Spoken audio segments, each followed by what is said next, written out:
ఆ అమ్మాయిని ఎలా లైన్లో పెట్టాలో ఆలోచించావా? అమ్మా, ఎలక్షన్స్ అయ్యేంత వరకు నేను వేరే ఏం ఆలోచించాలని చెప్పాను కదా. హార్ట్ అటాక్ వచ్చినప్పుడు, హార్ట్లోకి అమ్మాయి వచ్చినప్పుడు అస్సలు ఏడ్ చేయకూడదు, ప్రయత్నిస్తూనే ఉండాలి. అమ్మాయి ఎందుకు ఎలా పడుతుందో అమ్మాయికే తెలీదు. వేరే వాళ్ళకి పడేలోపే మనం లాగేసుకోవాలిరా. ఎందుకు వదిలేస్తారో మా అబ్బాయిలకే తెలియదు. హా? అదే బయట చాలా మంది బాధితులు ఉన్నారు.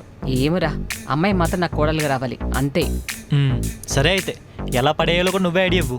ఆ అమ్మాయిని డిస్టర్బ్ చేయాలి, తన ఆలోచనలో నువ్వే ఉండేలా చేయాలి. అలా ఎక్కువ కాలం వాళ్ళ ఆలోచనలో ఉన్నావనుకో, తక్కువ కాలంలోనే మనసులో కూడా వెళ్ళిపోతావురా. సరే, చూస్తావు కదా నా టాలెంట్. అమ్మాయి ఆలోచనలు ఎక్కువ కాలం ఉండాలంటే ఏం చేయాలి? నా ఆలోచనలు ఎక్కువ కాలం ఎవరున్నారు?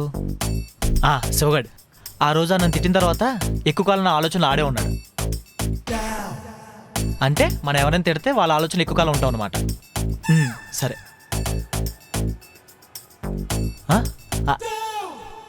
హాయ్. హాయ్. నువ్వేం నైట్ టైం ఈ రోడ్లో? దొంగతనం చేయడం కోసం ఇల్లు ఎత్తుకుంటున్నాను. ఓ నైస్. వేరేంట్రా బాబు? అయినా మీ నానేంటి ఎమ్మెల్యే సీక్రెట్స్ చెప్పమంటే ఏం చెప్పట్లేదు? పైగా ఎమ్మెల్యే నన్ను దూరంగా పెడుతున్నాడు, నాకేం తెలియనివ్వట్లేదని సోచి చెప్తున్నాడు. మా దగ్గర తీసుకుంటే ఎమ్మెల్యే దగ్గర కూడా డబ్బులు తీసుకున్నాడు ఏంటి? నాకు తెలీదు. ఆ ఎమ్మెల్యే కూడా పెద్ద కంత్రిగాడు, ఇచ్చే ఉంటాడులే.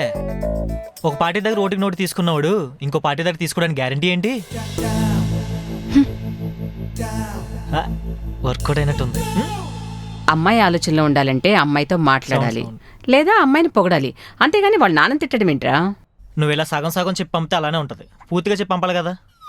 బయట కుర్రాళ్ళు అమ్మాయిని పడేసి అమ్మలకి పరిచయం చేస్తున్నారు, కానీ ఇక్కడ నేనే అమ్మాయిని పరిచయం చేసి అమ్మాయిని ఎలా పడేయాలో కూడా నేనే చెప్పాలా? కొడలు కావాలంటే తప్పదు మరి. మామూలుగానే అమ్మాయిలు డాడీ లిటిల్ ప్రిన్సెస్లా పోస్ కొడుతూ ఉంటారు. నువ్వు వాళ్ళ డాడీనే తిడుతూ ఊరుకుంటారా? బాగా పట్టేస్తారు. అందుకే ఇప్పుడు అమ్మాయి నాన్న జోలికి వెళ్ళకూడదురా. కానీ ఒకసారి అమ్మాయి ఇష్టపడితే వాళ్ళ నాన్న నువ్వు ఎంత వెటకారం చేసినా నీతో కలిసి నవ్వుతుందిరా. ఇన్ని విషయాలున్నాయా? నాకు ఈ విషయాలని తెలియవమ్మా. సరే, ఇంక నేను రంగంలో దిగాల్సిందే. ఓకే. ఫ్యూజన్ బ్లాక్స్ విద్యుత్ ఖర్చు కూడా ఆదా చేసుకోవచ్చు. ఫ్యూజన్ బ్లాక్స్ కట్టండి బాస్.